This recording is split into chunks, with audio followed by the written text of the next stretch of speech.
Hello and welcome to the Hacking State podcast. With me today is Nathan Cofnas. Nathan is a faculty in the Department of Philosophy at the University of Cambridge. He studies philosophy of biology, ethics, and where they are combined. Nathan, welcome to the show. Thank you for having me. Thank you for coming on. So today we're going to discuss an ongoing debate that you were having with Kevin MacDonald concerning the nature or the success of Jewish people, particularly in the West. And to begin our entry into the discussion, and this is an ongoing debate for those listening, so you can go to Nathan's webpage and you can see the entire chronicles of papers and exchanges that he's had with Kevin MacDonald. But in particular, the paper that we're focusing on today is called Still No Evidence for a Jewish Group Evolutionary Strategy. It was published in the Journal of Evolutionary Psychological Science in January of 2023.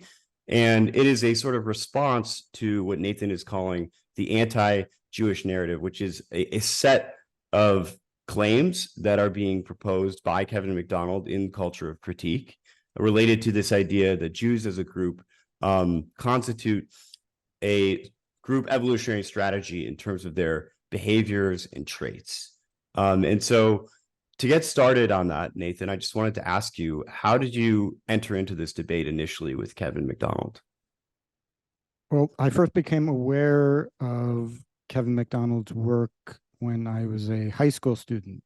I was taking classes in an anthropology course at Columbia University as a visiting high school student, and that was where I learned about race differences. And I was also made aware of Kevin MacDonald's ideas about Judaism being a group evolutionary strategy, which played a role in the development of liberalism, multiculturalism. And at the time, I didn't really have such a critical reaction to it. I didn't read it that carefully, and I kind of assumed that it was more just politically incorrect truth that had been censored just because it's politically incorrect. That was just what I assumed without thinking about it, too much. Over time, I never, I wasn't taking it that seriously as a model of the world, but just as something that maybe that's part of the puzzle. And over time, I encountered some facts that kind of made me question these ideas. And when later in around 2016, 2017, I came up with the idea of reading MacDonald's book carefully, particularly the final book in his trilogy, which is The Culture of Critique, which explains major liberal intellectual and political movements in the 20th century as the consequence of a Jewish group evolutionary strategy. So saying that movements like Freudian psychoanalysis and Boasian anthropology and so on were founded by highly ethnocentric Jews who were either consciously or unconsciously seeking to advance Jewish group interests, and that this is kind of explained as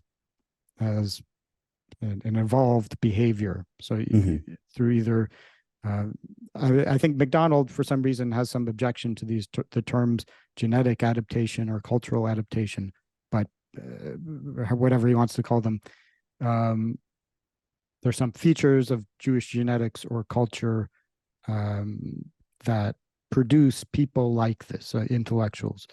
And on his view, Judaism also has eugenic practices which favor high intelligence and high ethnocentrism. So you end up producing dangerous intellectuals who then fight against the the majority Gentile culture, again, to serve Jewish interests. And on closer inspection, I found that a lot of what he was saying, some of it was just made up. They're fake quotes, misstatements of fact, but also very serious errors of interpretation, leaving out important facts, just ignoring not only Jews who are on the other side of these movements, often leading opponents of these movements, Right. but also Gentiles who were just as much leaders of the movements that MacDonald doesn't like. So just kind of cherry picking Jews, combing through the history books and picking out Jews who are doing something he doesn't like, and then spinning a tale about a Jewish group evolutionary strategy, which I argued wasn't supported. Mhm. So that I wrote that, I guess, around 2016, 2017, something like that. It was published in March 2018. And that generated a fair amount of interest because MacDonald had published his trilogy from 1994 to 1998, and there had been very little academic response. There was some controversy after he testified on behalf of David Irving in a libel trial. So David Irving is a Holocaust denier, and MacDonald doesn't have any expertise on the Holocaust, not now, not then. But he testified that, well, maybe Irving is the victim of the Jewish Group Evolutionary Strategy. It was not clear how that testimony was relevant. In fact, the judge said it wasn't very helpful. But anyway, because MacDonald had a position in a mainstream evolutionary psychology organization, then his involvement in the Irving trial attracted the attention of a journalist, and there was a controversy within the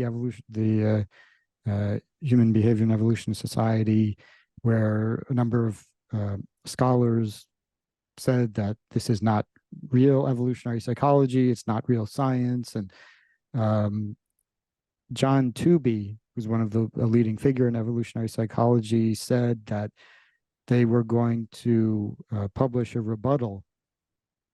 So that was 23 years ago, and Right. still no rebuttal from them. Oh, unfortunately, John Tooby recently passed away a few months ago, I think.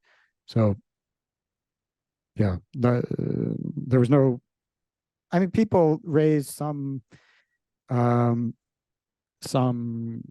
very general problems with his idea, like that Mhm. MacDonald's theory relies on group selection, and group Right. selection isn't real, which I'm very skeptical of these kinds of sweeping methodological critiques, like whether Franz Boas was motivated by ethnocentric concerns when he denied race differences.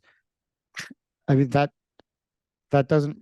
hypothesis doesn't really depend on whether or not group selection is something that happens, or so I think a lot of people who were interested in MacDonald's ideas were not really convinced by some of these rebuttals. And even if you say it was true that MacDonald's work doesn't pass the bar to be taken seriously, even if you think that's true, the fact is a lot of people do take it seriously, including serious academics like David Sloan Wilson and other people, respectable scholars have said that they found something of value in MacDonald's work. So I think that it should be given a hearing, and so I was the first person to seriously do this. I mean, there had been some scattered articles, but I was the person to do it from an academic perspective, publish it in an academic journal. And then there was a series of back and forth written exchange between MacDonald and me. Most of that was not peer reviewed. A lot of it was just on blogs and on ResearchGate. But in the end, there have been 4 peer-reviewed papers published on my between us. So the first paper in 2018. Then I wrote the anti-Jewish narrative in the philosophy journal called Philosophia. MacDonald published a reply to me in Philosophia, which was then retracted after a backlash, after one of the editors resigned and the other one was replaced for unclear reasons. And then my final written statement, or most likely my final written statement, is the paper that you referred to, which is published in Evolutionary Psychological Science, Still No Evidence for Jewish Group Evolutionary Strategy. So I wanted to ask you briefly, I mean, I know you brought up that the group evolutionary hypothesis, just in general, is not really needed to deal with the points that Kevin MacDonald makes in his argument. But it's interesting to me because there's almost a mirror image of this in terms of people's explanation for the Holocaust. And for those who are not familiar with what I'm referring to, I believe Brett Weinstein has a theory that, and he brought this up in his debate with Richard Dawkins, that the Holocaust itself was a group evolutionary response, essentially, and that genocide in general is a sort of group evolutionary behavior. So I just think it's interesting that in both of those cases, you have this group evolutionary strategy idea being proposed. Do you have any thoughts on, the that as an explanation for, I guess, more discrete events? I mean, part of the problem with the Jewish group evolutionary strategy is you end up discussing a wide variety of events and behavior over a really long period of time. And so it gets very foggy what exactly you're even explaining. But something like a genocide is, usually very, very discrete. So MacDonald makes similar statements, including about the Holocaust and the German reaction to Jews. Now, when I say that there's no evidence for a Jewish group evolutionary strategy, I mean the kind of strategy that MacDonald describes, which has manifested in the way that he describes. Not that Judaism can't, all cultural forms and practices that survive the test of selection are, in some sense, group evolutionary strategies. Like the Jewish practice of, or the practice of many religions of not using birth control. It's not a coincidence that religions that don't use birth control, that say don't use birth control, tend to become more popular over time. So that's evolution acting on cultural traits, or potentially gene culture coevolution acting on combination of genetic and cultural traits. So obviously Judaism is, in that sense, a group evolutionary strategy, but that's just trivial. That's not an interesting thing that MacDonald and I would be arguing about. And when groups genocide each other, they're acting on instincts that have been selected over evolutionary time because they serve adaptive functions for the individual, possibly for the group as well. So I'm not against an evolutionary approach to explaining, behavior or group behavior or group conflict. Not at all. I think there should be an evolutionary approach. But just because there should be an evolutionary approach doesn't mean you can make up anything and then just, you know, any story that kind of feels good or feels truthy needs to be accepted. You know, Right. that's where I object. Okay, so let's get into the core tenets of MacDonald's argument, which you are responding to in this paper. The first being, or well, I guess let's frame the argument first. So you have this sort of recapitulation of MacDonald's view called the anti-Jewish narrative, which is sort of the combination of all of these claims that MacDonald is making about the nature and behavior of Jews. And what are the sort of three main claims of the anti-Jewish narrative? Well,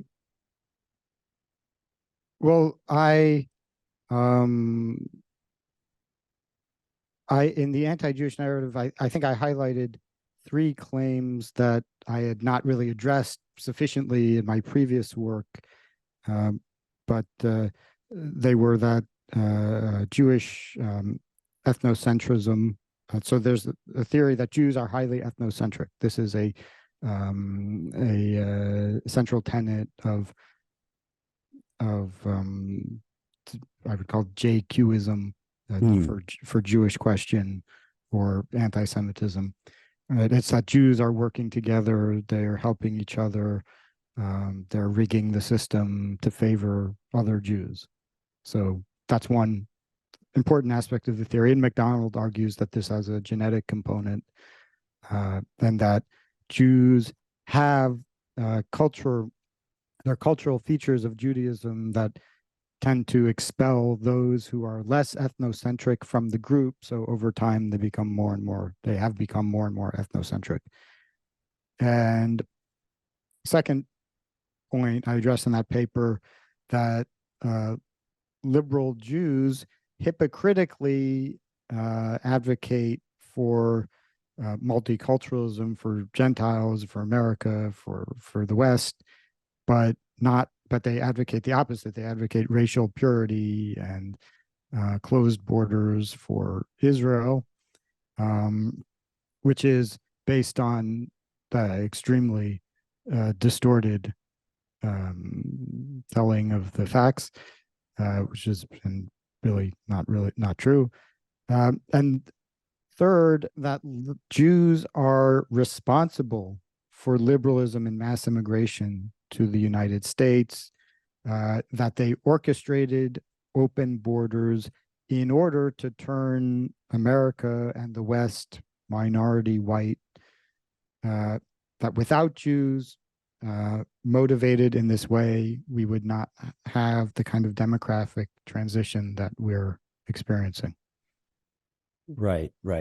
So those are sort of the three claims that you're left with. And you're saying that, you know, rather than focusing on this group evolutionary strategy theory, there's a default hypothesis in place, which can be explained by, more directly, well, in some sense, more directly quantifiable traits.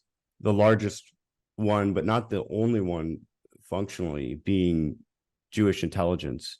And then there's a set of other sort of personality traits and maybe even culturally inherited traits that you think explain the outstanding levels of Jewish success in various, intellectual realms.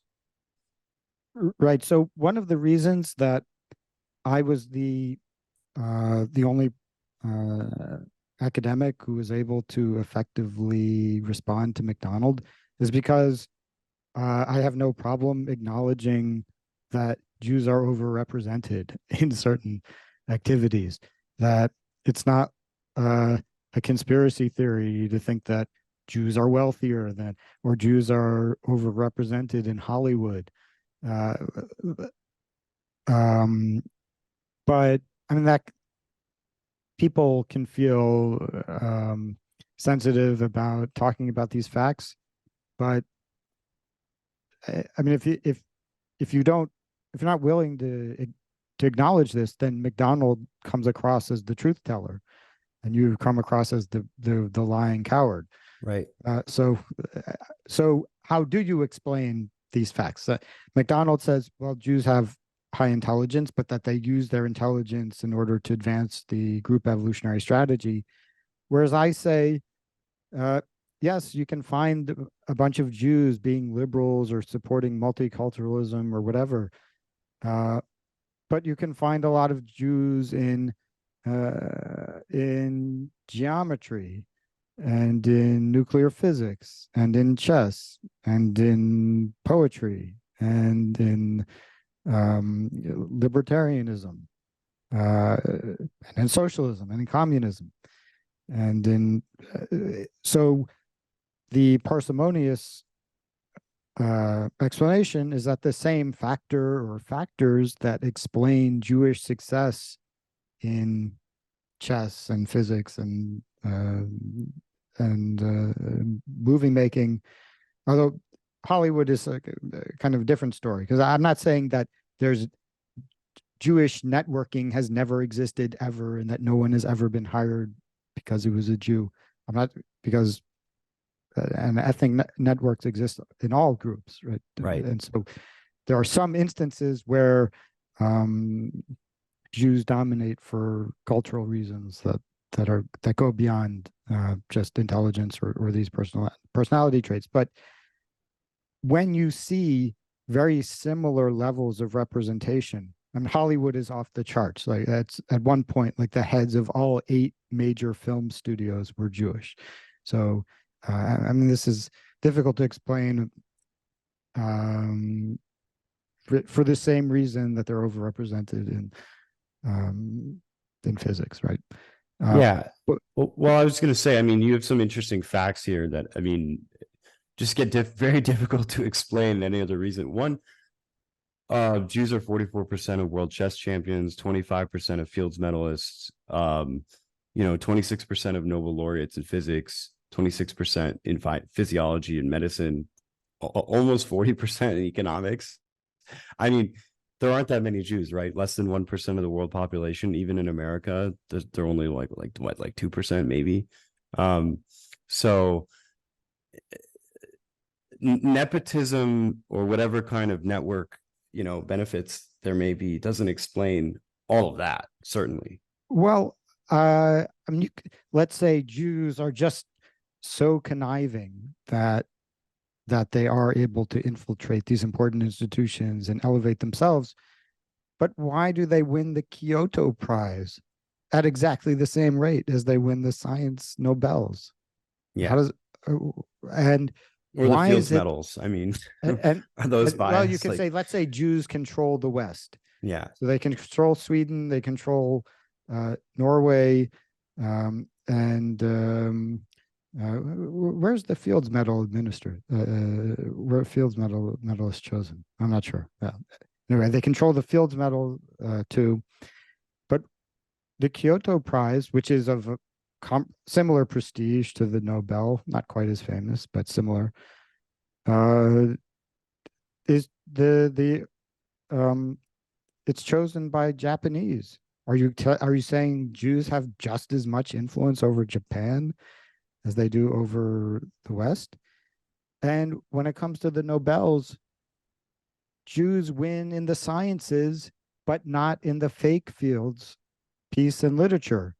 So the fields that actually are influenced by politics and potentially nepotism, which are peace and literature, because they just give them to people who, the committee likes, Jews win those at far lower rates than in physics. So that's the opposite of what the nepotism hypothesis predicts. And with chess, again, very difficult. How do you, with all the nepotism in the world, the average Joe is not going to be a chess champion. So difficult to see how, and Jews have been nearly 1/2 of world chess champions. And during in the Soviet Union, when there was a very intense government effort to identify and cultivate chess talent with with one goal, which was to win. Jews were half of the Soviet chess team. Why? And now Jews aren't win. Now Magnus Carlsen is winning. So why did Jews give up and allow this Gentile to win? You know, none of these facts are very easy to explain on the nepotism theory. Okay, so there's sort of two operations I want to perform before we leave touching on this point. One is addressing the whatever contention there may be over differences in intelligence among groups. And then the secondly is to actually get past that and to sort of sort out the overrepresentation. So the first being like just acknowledging that Jewish intelligence is much higher than Gentiles on average. And secondly, that it's very likely has a genetic component. I want to get that out of the way because some people listening might not even be aware of that. Or if they're aware of it in a stereotypical ways, you know, Jews are smart, but they're not really maybe aware of like the magnitude of the difference or how it affects things at the far tails of the distribution. And so, you know, your opinion, obviously, in the paper is, and I think it's pretty well represented in the data, is that, yes, there is this genetic component to Jewish intelligence. It seems that Jews have been selected for higher intelligence over many generations. And this gives them almost a standard deviation, which is standard deviation would be 15 points. They're estimated to be 10 to 12 points in IQ above the average Gentile, correct? That's right. Yeah. The average white European Gentile. Yeah. Right. So if the average is 100, Jews are estimated to be Ashkenazim specifically 110 to 112. Yeah. Okay. So I don't know how much of a background your audience has in IQ and population differences, but so IQ is, well, a measure of intelligence. Basically, if you give people a battery of tests measuring different cognitive abilities, their performance on different abilities is highly correlated with each other. So if you're good at pattern recognition, you're good at analogies, and you're good at memorizing digits and so on. These things are all correlated. You can be much better at one thing than the other, but they're all positively correlated. And so your IQ score is supposed to be kind of the best representative of your number of your performance across a variety of tests. So it's the best single number you can give to predict somebody's general intelligence. Right? And there's a whole debate about how malleable IQ is. I don't know. We can talk about that if you want. Well, I'll just briefly say, like, I had an argument with a Jew one time on Clubhouse about this, and he was like, well, it's not that Jews are genetically smarter, it's that we just study so much. And I was like, really? Is that really what you believe? Like, you believe that like these Gentiles just are not studying as much as you, and that's why? Like, come on, man. That's right. It's so there are a number of problems with that theory. One is that we've actually tried very intensive interventions to get to raise people's IQs by making them study more. And I mean, there's kind of a long story, but basically it doesn't work. Like it can work for children because in childhood, IQ is not highly heritable, and the IQ tests that are given to children are often more knowledge-based questions, so much easier to prepare for. But once you get into adulthood, like assuming people are raised in above a lower middle class environment, there isn't and parenting styles, school, what you learn in school, none of that stuff has much of any effect on your adult IQ. So there's just no, I mean, this is the popular myth about IQ is that you just get educated and then and then that increases your IQ. But it doesn't. It's not, people will repeat this because that's what they want to believe, but it isn't true. And we have this phenomenon of population differences in average IQ and the distribution of IQ, some differences in the specific intelligences that different populations have, and so East Asians, for example, are particularly strong in visuospatial reasoning. Right. Jews have lower than average visuospatial reasoning, but considerably higher verbal and quantitative ability. And when you're comparing the IQs of people in different countries, then you do have to be very cautious because there are factors that affect populations. So if you look at African countries with IQs that are supposedly in the 60s or something like that, that's not an accurate representation of their genetic potential. So, Right. but if you look at Africans who are raised in America, or African Americans who are, say, adopted soon after birth by middle-class white families, then their average IQs will tend to represent the genetic potential. And so there's really no basis for thinking that the IQs of American Jews are explained by some kind of cultural factor. And if anybody could identify this cultural factor, Yeah, you would get a Nobel Prize. You would get every Nobel Prize. They would cancel all the Nobel Prizes and just give them all to you. So we know people, like, they think that we know, oh, the scientists have explained that it's all environmental. Yeah, you would know if they had explained. You would know who made that discovery if it had been made.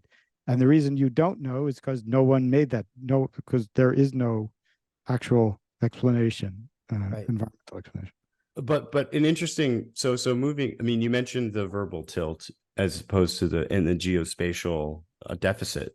And what's interesting that you mentioned is that the higher average IQ is not enough to explain the overrepresentation. So now that we sort of have that out of the way, I wanted to get into just briefly maybe some of the additional factors that might be at play to account for this. One of the claims is that a 110 IQ Gentile might not end up, achieving the same amount or accomplishing certain things that a 110 Jew might. And as you go further up the distribution, it gets, even more expressive if you get up to 120, 130, 140 plus, right? So what are some other factors that might explain this? So people often accuse me of saying that it's all IQ. The only difference between Jews and Gentiles is IQ.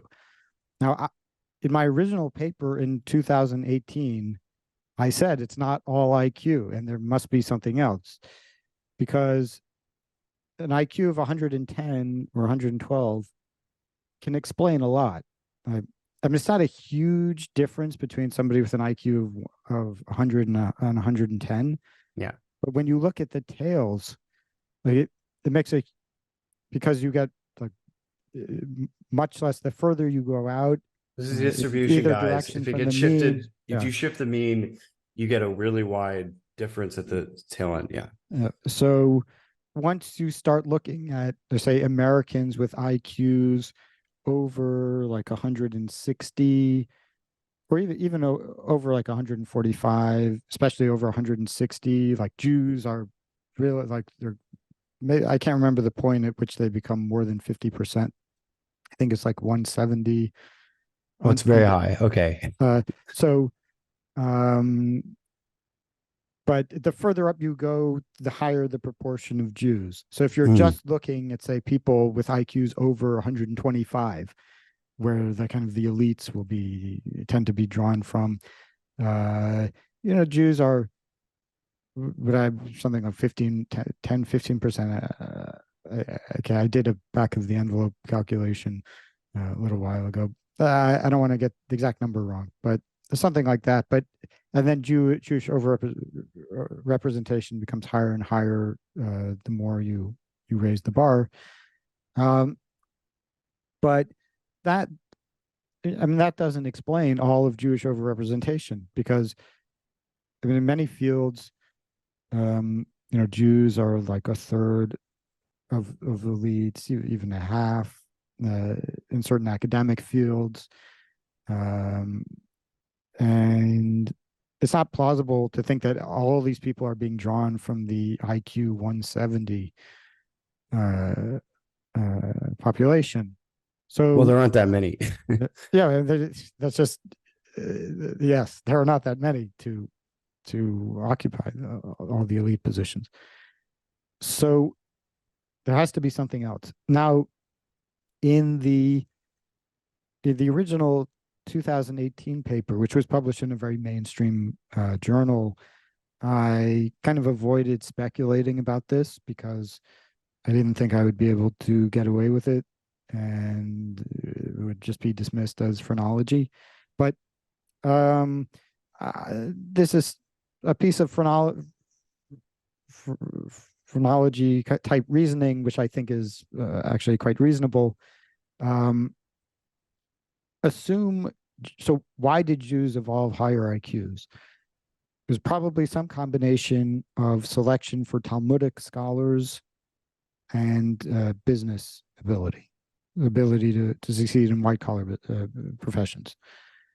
So in order to be a great Talmud scholar, in order to be a great businessman, you need above average general intelligence. So that will select for IQ. But that's not all it will select for. Because there are the IQ isn't everything. So there are other personality traits. What is it to be a great businessman? Does Warren Buffett have an IQ of 200? Do all these people? Does Elon Musk have? Is he the richest man because he has an IQ of 200? I'm sure it's high. But that's not.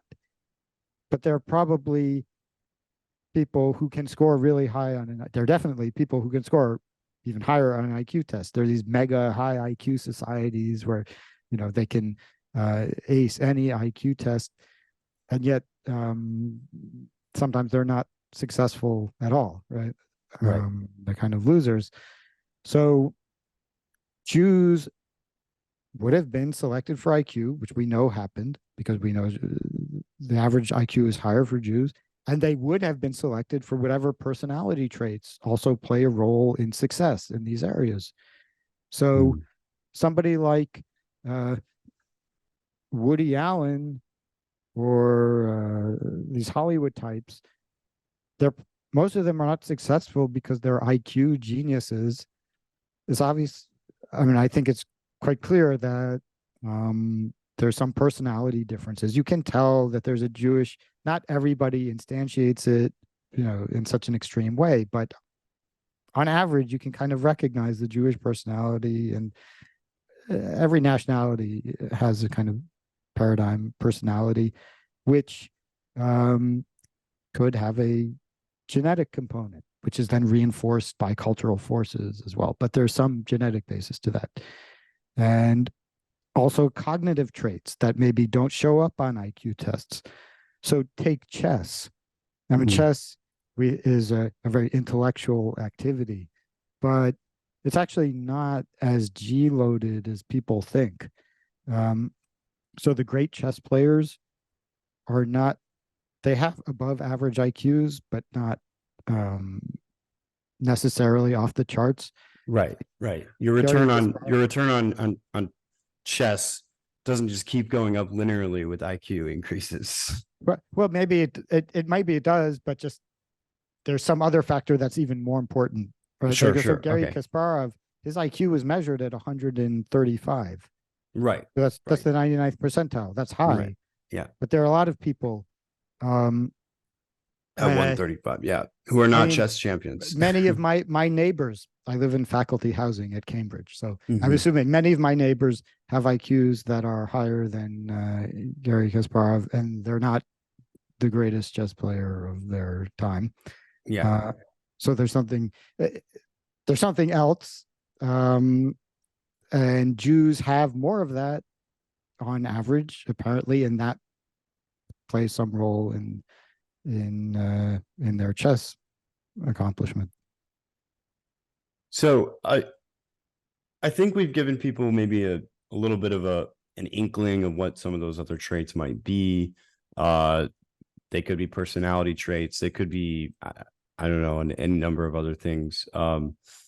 So I wanted to, I guess, move on to the question of Jewish ethnocentrism, because this is sort of like another classic argument that gets put forward a lot, which is, Jews are helping out other Jews, and also they are acting in ways that I guess harm or disadvantage Gentiles. And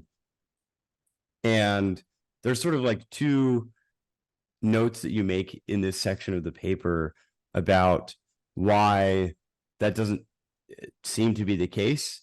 I mean, you bring up some interesting historical examples as well. You talk about Karl Marx and his statements on Jews, but one of them being the high rates of intermarriage and the low fertility.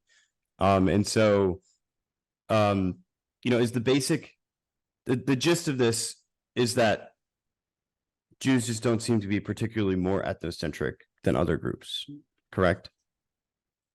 Um, I should preface this by saying that ethnocentrism is a very poorly defined construct.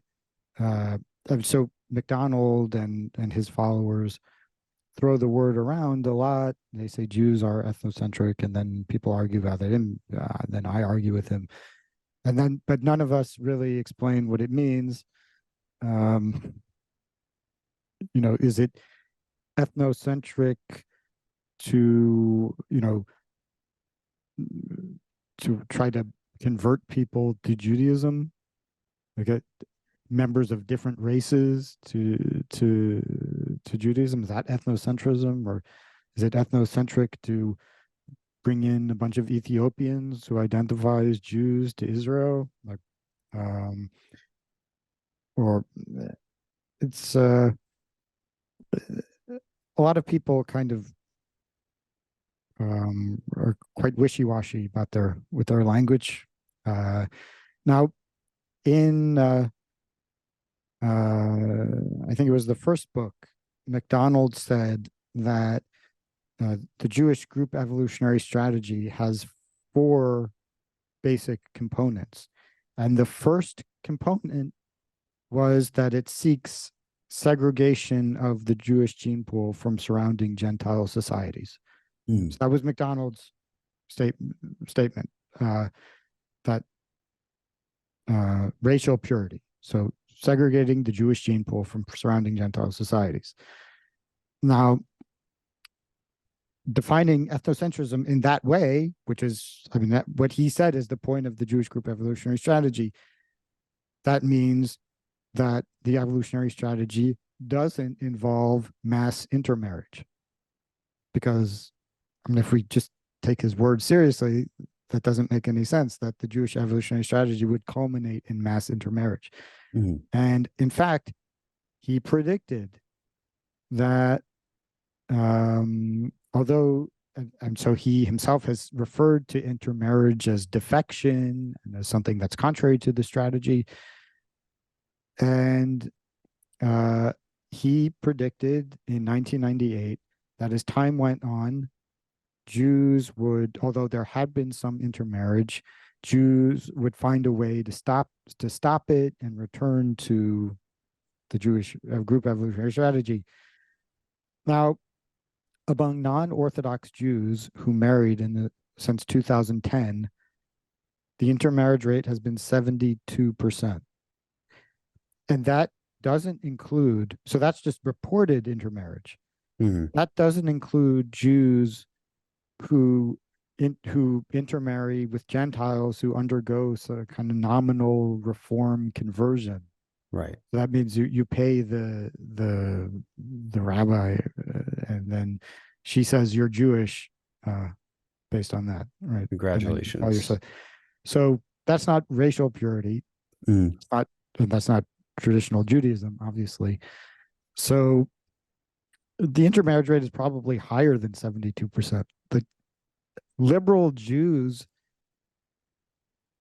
yeah, I mean there'll be a certain number of Jewish marriages because these people kind of living in New York, there's some of the same areas, just randomly they'll marry each other, but it's really liberal Jews just don't care about marrying each other. And they've not created any kind of institutions to stop intermarriage. They just don't care. Mm. And the population is completely disappearing. Like even with not that old, but even within my memory, I remember there were a lot of half Jews, and then now, like, yeah, my grandfather's Jewish. So then it will be I'm 1/8 Jewish. Someone like Tim Wise. There are some people with quite distant Jewish ancestry who some liberals who identify as Jewish because that gives them oppression points, like Tim Wise, who's one of the Yeah. major causes of anti-Semitism in America. He Mm. has one Jewish grandfather. I just So, have to say, why is he one of the main causes of anti-Semitism in America?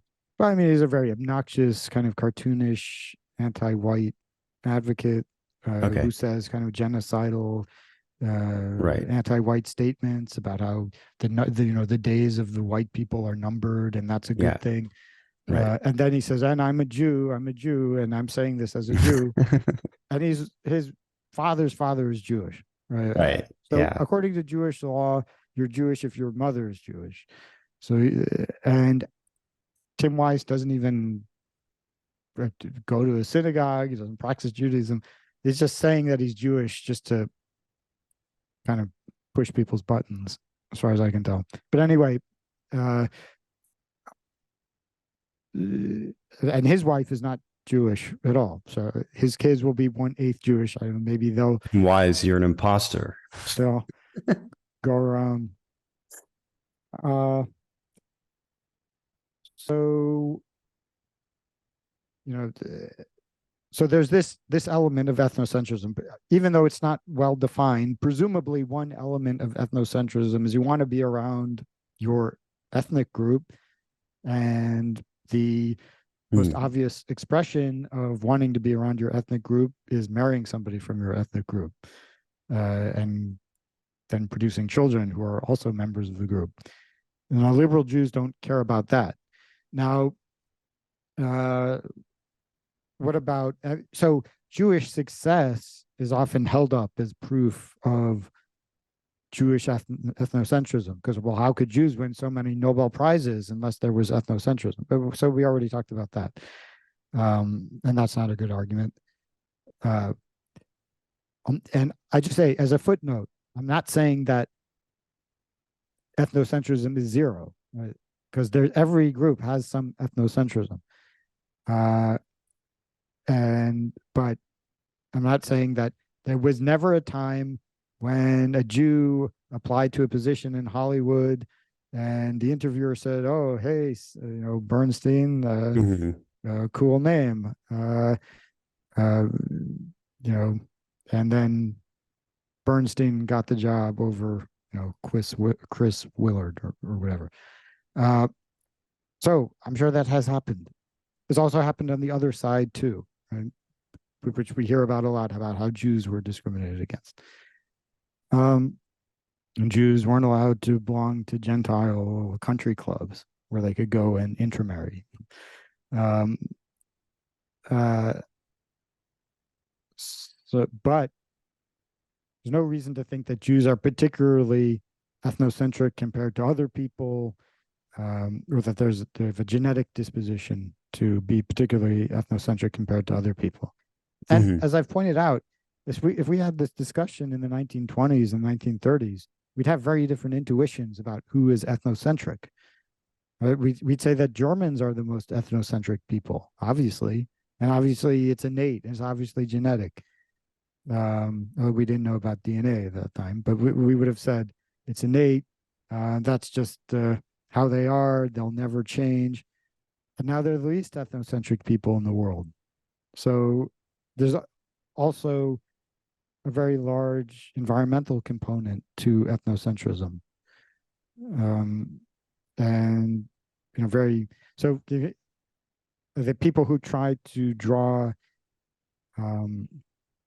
conclusions about innate ethnic differences in ethnocentrism based on current behavior, I think that's a very questionable thing to do. And anyway, Jews don't, at least liberal Jews, don't show much evidence of ethnocentrism. Right, right. Yeah, so I mean, I think that's fair. Obviously, the cultural ground underneath us is moving, and I think you're correct that if we were in the early 20th century, we'd be thinking very differently about this. And in some way, I mean, we'll get into this a little bit in the next part of the discussion, which is concerning certain aspects of like public policy and ideology, which is that, I think in some ways and I find this in discussions within certain circles that, even I'm involved in, there's a kind of like unwillingness to acknowledge the role that, Western populations have had in inflicting certain policies on themselves. And because they don't want to deal with that, it's easier to just blame Jews. And so that at least comes up quite a bit. And I know I don't really want to get into like current day campus politics and discussions around like Israel and Palestine and what's happening there, but you can see it reflected in some of the current events that are happening at the time that we're recording this, where there's a lot of Jewish narratives and responses to Jewish narratives coming out regarding the change in the demographic composition of America's universities and the culture in general, and Jews receiving, grief on the back end of that, and what led to that. So let's get into now the claims about liberalism, multiculturalism, and immigration. One of the other tenets of MacDonald's theory is that Jews were heavily involved in these as intellectual movements, and therefore this is a pillar in the group evolutionary strategy. What is your response to the claim that, if you look at, the history of, let's just start with lots of mass immigration, right? Open borders movements. There are a lot of Jews there, or multiculturalism as an idea. How do you respond to that? So, in the papers I've written, so I've looked at the history, for example, of the 1965 Immigration Act in the United States, which led to about mass non-white immigration. And so Emmanuel Seller is probably the person who, on the JQ side, is most associated with this bill. And the idea, MacDonald claims that he and the Jewish activists who wanted to do away with the quota system, which had limited immigration from various European countries, to avoid. It was the purpose of these quotas, by the way, which had existed before 1965, was to keep out Southern and Eastern Europeans. Right. It wasn't right. The about Europeans white they didn't people. like. They said so. South, it didn't apply to other areas of the world. And the quotas were often ignored for various reasons. I mean, it was legislation that just was not working at all. And most Americans, and then because of the new sensitivities about race after the civil rights movement, these policies had become quite unpopular. So most Americans wanted to get rid of the quota system. But it was more as a symbolic gesture, because the people behind the act, they had no idea what the consequence was going to be, especially because they created the possibility of family reunification or chain migration. So one family member comes and the other family comes, and they didn't know what was going to happen. And this is well documented, including in the sources that MacDonald himself cites, particularly in Hugh Graham Davis's book, which MacDonald treats as authoritative, and then cherry picks some quotes to make it sound like Davis is blaming Jews. So this was the quota system had to go for various reasons. The Johnson administration had this as a priority, and people didn't have experience with what chain migration and what would happen, and how there would be a flood of immigrants. And they were convinced that it wouldn't change the demographic status quo. They would, they'd bring in, 100,000. They naturalize 100,000, Chinese, and there'd be maybe some small change in immigration, but they just couldn't imagine what the result would be, and especially what the result of exponential, growth would be, because people are not good at thinking about exponential growth. Right. And I there's an interesting illustration of this a few weeks ago, or maybe a few months ago. I tweeted about how Japan now has a very large immigrant population, especially among the younger generation. In Tokyo, especially, it's like, I think 1 in 12 people in Tokyo, young people in Tokyo, is foreign born, something like that. So then I tweeted, this is going to catch up with them. It's going to, like, a few generations, Japan's going to look very different. And then a lot of people who I'm quite sure I'm the kind of JQ right. So first they were accusing me of celebrating this fact. Right. Because I said this is the fact. They said, "Oh, that means you, the Jew. Of course, you want that." But I didn't say. In fact, I would suggest Japan, if they're listening, I suggest the Japanese think carefully before they do this. But I'm just saying that's the fact. But people are saying it's only it's only a small number.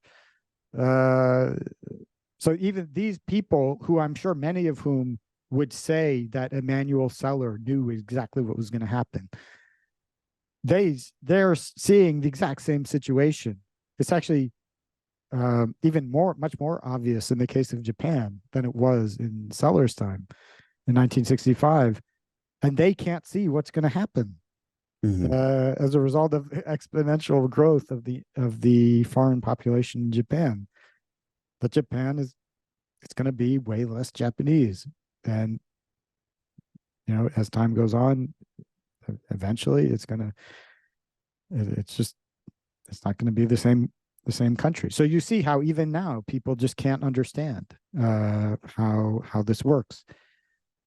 Now, eventually, replacing white people became a goal, right? So now that's considered a good thing in itself. But that was not the case at the time when these policies were made. And so now maybe, I mean, to the extent to which open borders is maintained specifically because politicians have the goal of changing the demographics, or to the extent to which there are other other reasons, just inertia or business interests, kind of desire to avoid confrontation. And these are all factors that are contributing to open borders. I think that certainly a lot of politicians who are responsible for making and enforcing immigration law are aware that immigrants tend to vote a certain way, and that colors their attitudes toward immigration. I'm quite sure that's the case. But we didn't start down this road, at least in America, because Jews or anyone else specifically wanted to make America non-white. There isn't an iota of evidence to support MacDonald's claim that that was what happened. If you, as I discuss in the final paper, still no evidence for a Jewish Group Evolutionary Strategy, MacDonald completely misrepresents some quote or some fact about Seller to make it sound like he knew that, or that he wanted to make America non-white. Completely untrue. I give the sources. I give the original quote in the paper. You can go and see it. People can go and see it for themselves. Now, in Europe, Jews have generally been far less influential in recent European history than they have been in America. I mean, Jewish influence is strongest in, Israel 1, America 2. Yeah. Maybe like UK's 3rd, but you're starting to get the distant 3rd, really. In countries like Sweden. Yeah, right. They're like, you count the Jews in the thousands. So there's this. So I know I have to say that. So everyone's going to say, well, what about Barbara Lerner Specter? Right. So there's this, I think, originally American woman who moved to Sweden, and she started this kind of book club for a few women to talk about politics. And she made a statement that's replayed constantly about how Jews are playing a role in the transformation of Europe, or something like to that effect. Yeah. Some random woman making this statement, which is held up as proof of the conspiracy, is ridiculous. Would be recognized as ridiculous in any other context. If I show an example of a random white woman admitting that America is a white supremacy society, these same people who see Barbara Lerner Specter as the spokeswoman for the Jewish conspiracy obviously wouldn't accept my evidence that America is a white supremacy because this one white person said so. And in fact, I could find 50 million white people who would say that America is a white supremacy, and even 50 million wouldn't make it so. And the other ridiculous argument made is that Sweden is under the thumb of the Bonnier family, so they own a media company in Sweden. But the Bonniers started intermarrying a couple generations ago.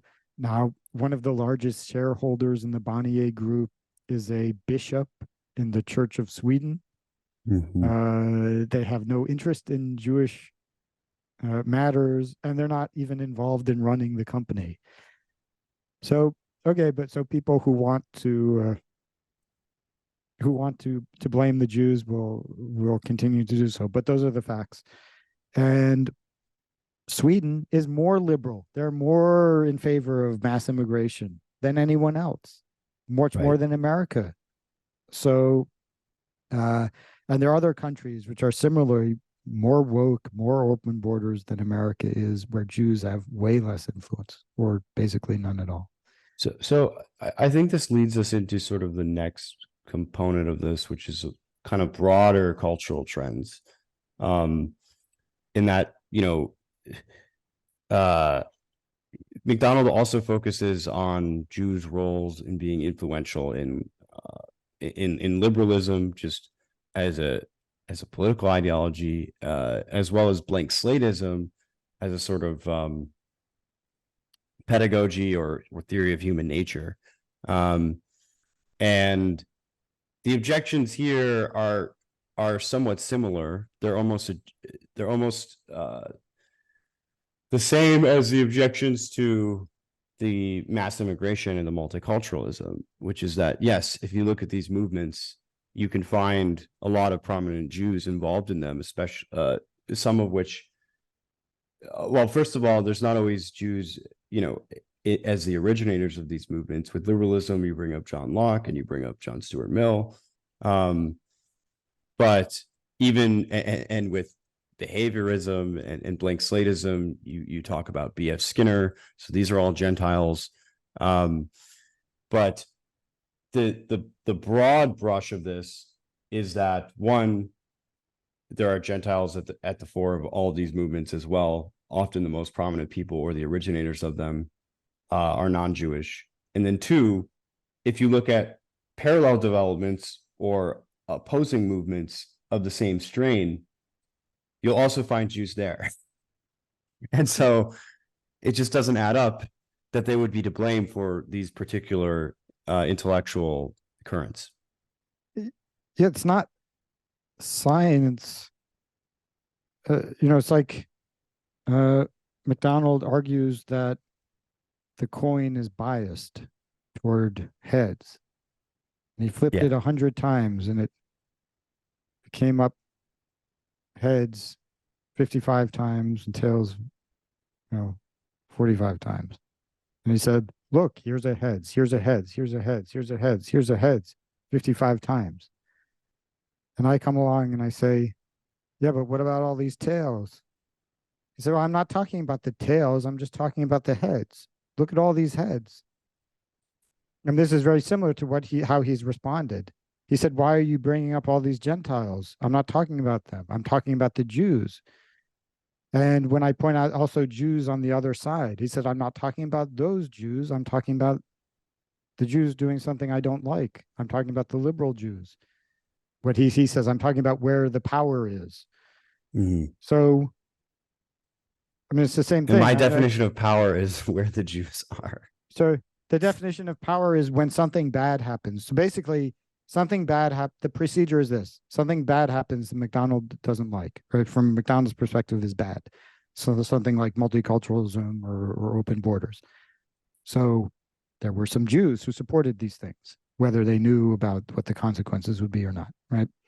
So he said, look at these Jews. Now, okay, but in order to establish that there's a pattern of Jews supporting this for some nefarious reason, you can't just show that there were some Jews involved, right? You have to show they were involved in this and then not in other movements with different goals, and that they had special motivations that you are attributing to them, and that there weren't Gentiles who were even more influential, which is certainly the case when it came to race denial. I mean, race denial had been really the orthodoxy among liberal Gentiles for many generations before Boaz came along. I'm not saying Boaz wasn't influential and that he didn't play some role in promoting these ideas, but he was promoting the Gentile ideas. I mean, Locke said in 1690 that I was very, so I quoted Locke's statement of blank slatism, but it was very unfortunate that I didn't quote him specifically denying race differences, because he did that in 1690. So that was very unfortunate. Mill also, I found this quote after the paper was published, specifically denying race differences. All this stuff happened before Boaz. In Locke's case, quite a long time before Boaz, 200 years before Boaz. So, and then the Boaz, I think, was born in 1858, if I remember correctly. And Theodore Waits was sort of the modern anthropological wrote the modern scientific argument for race denial. And that was published in 1859. So Boas was not responsible for that. Mhm. And Boas picked up these ideas really from the liberal German intellectual environment. Boas identified as a German. He didn't that he thought he was ethnically German. He strongly identified with the German race and with German culture. Supported Germany during World War I for nationalistic reasons, at great risk to his own career. And even when Hitler came to power, he wrote an open letter as a German and as someone of German descent. He made a comment about how he was disappointed in this return to barbarism, but still say identifying as a German. And behavior. So MacDonald just never mentions behaviorism. Behaviorism was the most influential movement in psychology in the 20th century. That was a Gentile movement. It was the major figures were John Watson and B.F. Skinner. And that said, there are no different, there's no innateness, nothing is innate, we're all blank slates. There's the famous quote, give me a man or whatever, whatever his parents are, whatever their race is, whatever their profession, and I can raise him to be whatever I want. That was John Watson. Watson, yes, not Jewish. And that was more influential than Freudianism.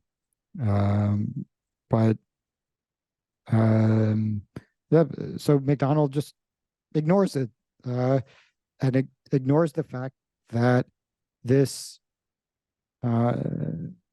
ideas became accepted really before Jews became really prominent in academia and in the world of ideas. And then he just picks a moment in history and then cherry picks some individuals who, yes, they were influential in some cases. Boas was influential, but highly misleading to shine the spotlight on him and say it was all him, and then make up a story about his motivations, which is not based in reality. Well, so I'm glad that you brought up the case of the Jewish German during Hitler's rise to power, because the next sort of phase of this is we're going to talk about anti-Semitism. Anti-Semitism is sort of the undercurrent of the whole conversation in a way. And, one of the interesting claims here, and I hinted earlier at Jewish involvement in various political movements, is again that that Jews have been involved in all kinds of political movements. In anti-Semitic circles, they like to blame Jews for like socialism or communism or, as you said earlier, whatever I don't like, basically. But it turns out, there's a lot of Jews involved in like libertarianism and anarchism and even fascism. And so you bring up this interesting historical example, which I didn't know about, which was the Jewish involvement in Italian fascism specifically, under Mussolini. But this was considered a Jewish movement. Fascism was originally the idea of combining nationalism and socialism, which had been seen as impossible to reconcile. Yeah, was the idea of a Jewish woman, Margherita Sarfatti. Yes. Right? And the idea for the March on Rome, which led to Mussolini being appointed to power, that was Margherita Sarfatti's idea.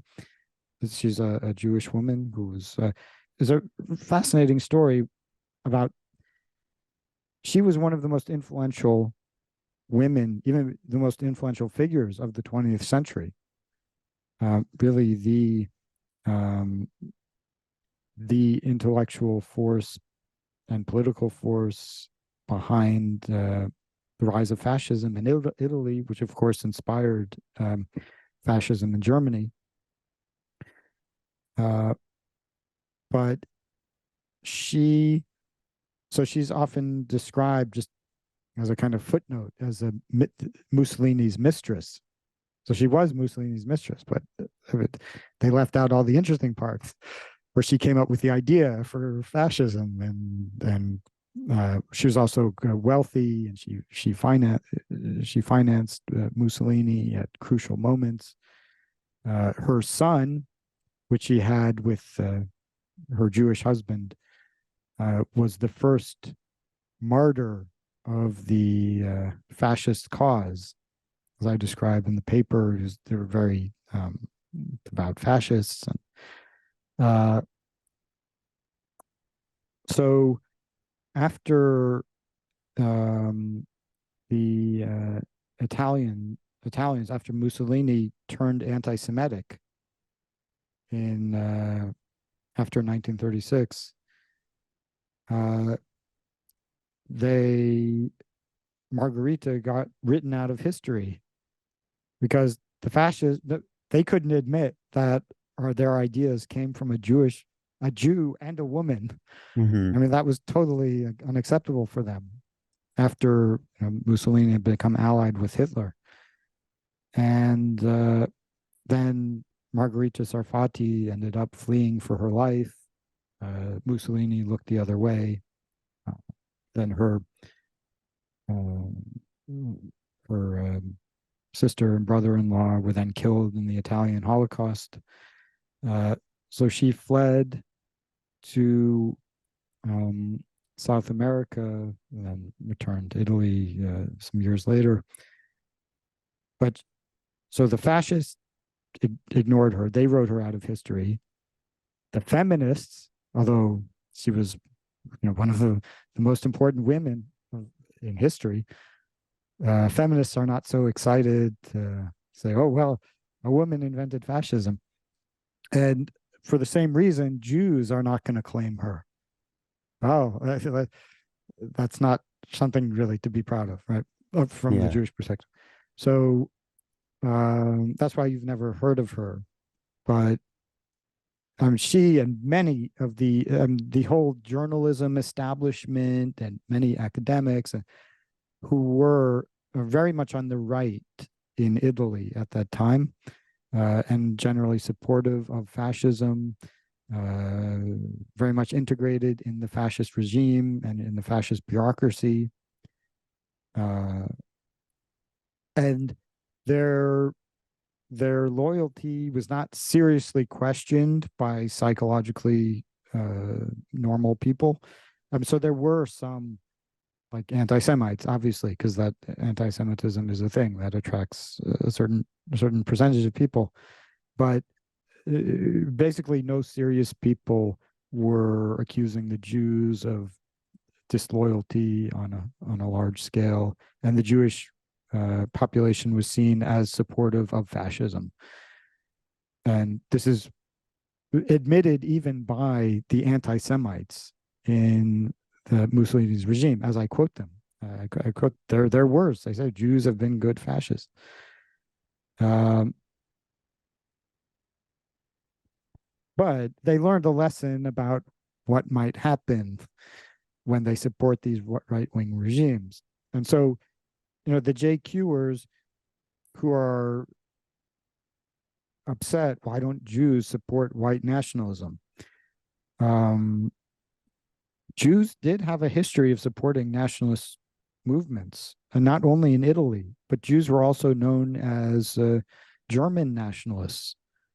There were, and many Jews certainly intermarried in Germany. Many Germans have distant Jewish ancestry. There in Hungary at one time there were quite a lot of Magyar nationalists among Jews, but especially German nationalists among Jews. That was a big thing. And then it went very wrong for them. So, yeah, that experience does have some influence over that cultural memory about what might happen if you support nationalist movements. So that is something people need to understand when they're explaining Jewish political behavior.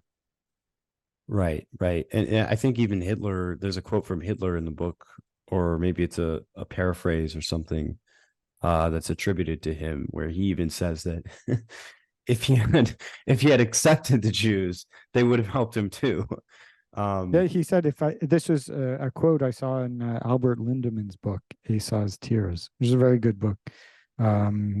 Hitler said, if I had just held out my little finger, I would have had the whole lot swarming around me, referring to Jews. So he had, basically, Jews had to be chased away. Otherwise, they would have been Nazis too.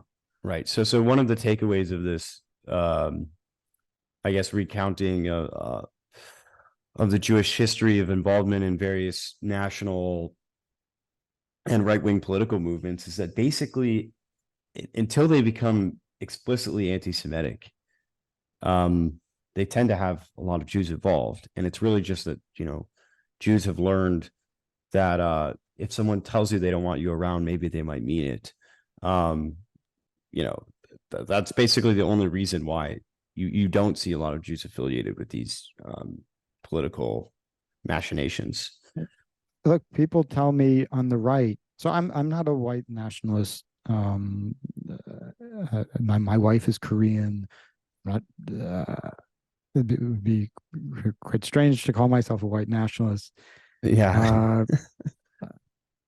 But a lot of people think that I'm white nationalist, and that they make a point of telling me to get lost, right? Because I'm a Jew and Jews shouldn't be white nationalists. And then they turn around and say, how come Jews don't support white nationalism? Okay. Maybe that's the answer. That's one of the answers, but one of the factors, right? Jews don't. And as I pointed out many times, there's one major white nationalist organization in the United States that is officially non-anti-Semitic, which is American Renaissance. And probably most of the more prominent supporters of American Renaissance have been Jewish. And I cite the fact that 4 out of 10 speakers at the first American Renaissance conference were Jewish. Many speakers at subsequent conferences were Jewish. But as anti-Semitism was always, kind of bubbling beneath the surface, and there were some famous cases where it kind of spilled out into the open, and a number of Jews have said that they distanced themselves from American Renaissance because of anti-Semitism. So then people are still saying, well, American Renaissance isn't anti-Semitic, so why aren't there more Jews? First, there are a lot of Jews. Even now, there are still Jews associated with American Renaissance. But you're gonna the criticism is I think disingenuous. If you hate Jews and every time a Jew tries to support you, you tell them to get lost and say, why don't you support me? That's not really something to putting them in an impossible situation. So I wanted to sort of I guess leave off with this note that you have. It's not really a note, but this passage on anti-Semitism and the cause of anti-Jewish sentiment. It's important to preface that, and as just a disclaimer for the entire discussion that we've had so far, I haven't spoken to Kevin MacDonald yet, but it's important to note that neither of us have claimed in this discussion that Kevin MacDonald is an anti-Semite. And in fact, the question of whether or not he's anti-Semitic is irrelevant to refuting the claims that he's making. But I would say that if you're trying to understand anti-Semitism as a sentiment and as a concept, you know, or you're trying to fight anti-Semitism and you're genuinely trying to fight anti-Semitism, not just like going around calling people anti-Semites all day, then it's useful to actually address the arguments, the substance of the arguments that people that are anti-Semitic like to adopt, even if they're only for their own convenience. So, you know, do you think that addressing MacDonald's points in this sort of step-by-step way could sort of help deal with is it meant to help deal with anti-Semitic sentiment? Is it just that, you know, if you can provide better explanations, a lot of this will go away? How do you think about the relationship between these claims and anti-Semitism? So in my first article in 2018, which was published in Human Nature, one of the peer reviewers wanted me to end by saying that Kevin MacDonald is anti-Semitic and that his theory is basically the expression of anti-Semitism. And that really bothered me. I absolutely refused to do that. And then as a compromise, I said something else about him not representing evolutionary psychology. I should have pushed back against that more because I thought that was not the way that I wanted to end the paper. But I was careful to avoid calling him anti-Semitic because that is irrelevant to the truth of the theory, right? So MacDonald likes to say that I'm a Jewish ethnic activist or something. Even if it were true, again, it doesn't matter, right? So he could be an anti-Semite. I could be a Jewish ethnic activist, but he should make his argument, and then I'll make my argument. That's the correct way to have the discussion. However, MacDonald has held up as evidence for the Jewish Group Evolutionary Strategy the fact that Jews are not supporting his movement and his brand of white nationalism. So my theory is that Jews avoid overtly anti-Semitic movements, and that's just for obvious reasons. You don't need a group evolutionary strategy to explain that. People avoid movements that are against themselves. So, okay, so if MacDonald is saying, why aren't there Jews in his white nationalist movement, then whether his white nationalist movement is anti-Semitic now becomes a scientific question relevant to testing my hypothesis versus his hypothesis. So in the paper that we were talking about, I do look at the evidence for, is MacDonald an anti-Semite? And could this explain why Jews don't want to be associated with him? And people can look at the evidence, which I've documented. I think the answer is clearly yes. There's no question about it. He said quite openly that he considers Jews enemies, that their interests are different from those of white Europeans, that Jews should not be allowed to have leadership positions in his movement, that their role is to, quote, serve us. So he says this, and then he turns around and says, well, how come there are no Jews in this movement? Must be because there's a Jewish Group Evolutionary Strategy. Yeah, I think that's ridiculous. As to what will my work accomplish vis-a-vis anti-Semitism? So in the 2018 paper, I gave a number of reasons why I was taking on this topic, why I thought it was important. And one of them is, the obvious reason is, or maybe not obvious to everybody, but to me, it's an interesting scientific question. We should be trying to test evolutionary approaches to understanding group behavior. Jews act in unusual ways in some respects, so we should try every method we can to understand that. And MacDonald has spent a lot of time developing this theory about Judaism being a group evolutionary strategy. It can't be dismissed a priori. So maybe that could be part of the story. So we should begin by looking at his theory and seeing if it holds water.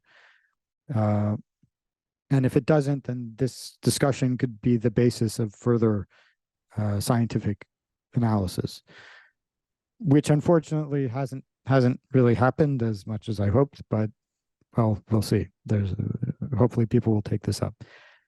Now, in addition, MacDonald has some political influence. At the time, I referred to the alt-right, which doesn't really exist anymore. But at that time, the alt-right looked like that was on the rise before it imploded. And then for political reasons, we should understand whether these claims being made, these politically influential claims, are true. And so, yes, I ideally, I would hope to inspire people to take this scientific question seriously of understanding Jewish behavior, and people who have wrong theories of Jews and who have drawn political implications from those wrong theories. I would like them to have true theories and draw, reality-based conclusions. But I have realistic, expectations about whether that's going to happen, because, as I've argued, a lot of anti-Semitism isn't really rooted in a rational place. So a rational argument is not going to change people's minds. Right, but it might help close some of the easier avenues to an anti-Semitic worldview. Because so I brought this up. We were talking about anti-Semitism in a group chat the other day, and I mentioned that, someone was comparing it to, we were talking about why there are Catholic Marxists. I don't know why there are Catholic Marxists. I haven't looked into it very in depth, but someone was comparing it to anti-Semitism. And I said, well, the problem with anti-Semitism with making that comparison is that Catholicism and Marxism are sort of very large ideological constructs that have a lot of weight to them and a lot of history and do sort of form a kind of worldview. But anti-Semitism is usually either a set of very generic claims that people are disgruntled with, or when it becomes a kind of totalizing worldview, it ends up just being this morass of very specious, ideas about how the world actually works. And so to me, it's not coherent enough to constitute an ideology, because it's not, there's no attempt at systemization. And so it seems that if you can refute some of the particular claims that are made, that the more generic arguments, for example, the causes of Jewish overrepresentation in intellectual fields, that might actually close the door to further, going down an anti-Semitic rabbit hole. Yeah, I wrote I did this work because I thought that it would be, of interest to people and useful for people. So I hope that people will use it. And I think that, as I mentioned, I myself had been open-minded about, MacDonald's ideas. So I completely understand why people would want to explore this issue. And so people should look at both sides.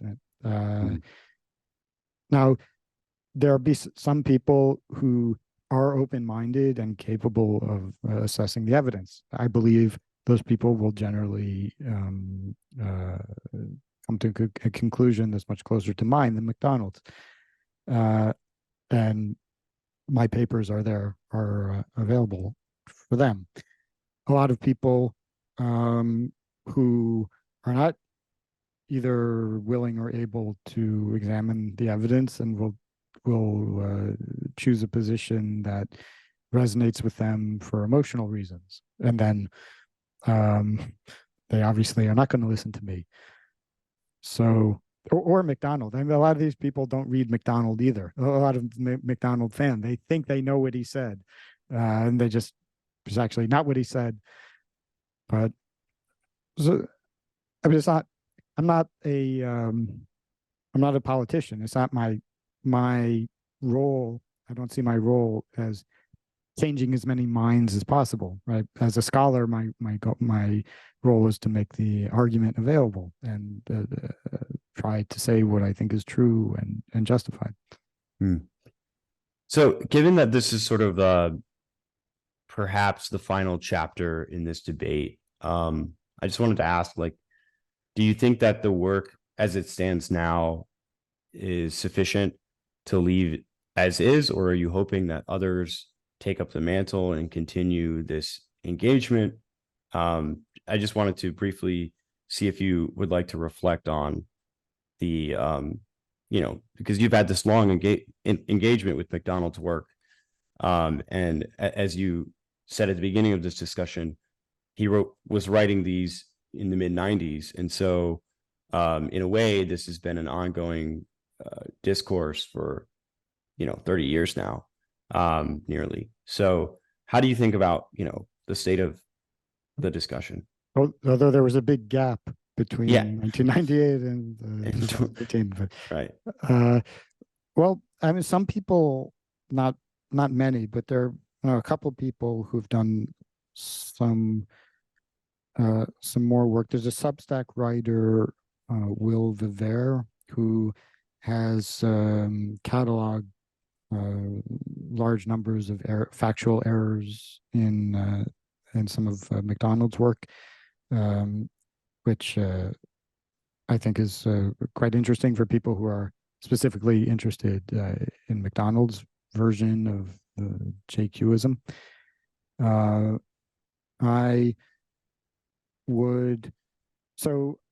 I think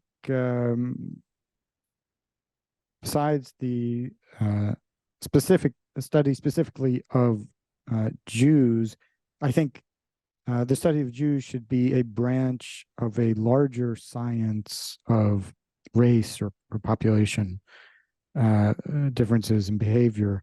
So that's also something that I've advocated for, recognizing that groups behave differently, and there are all sorts of reasons for that, and that there should be an honest sociological discussion of that. And so then, Jews will just be one of the groups that are analyzed from that perspective. And I mean, to me, these are the most interesting questions in the world. The most interesting questions in social science. What are the causes of individual differences in behavior, group differences in behavior? How do groups interact with each other?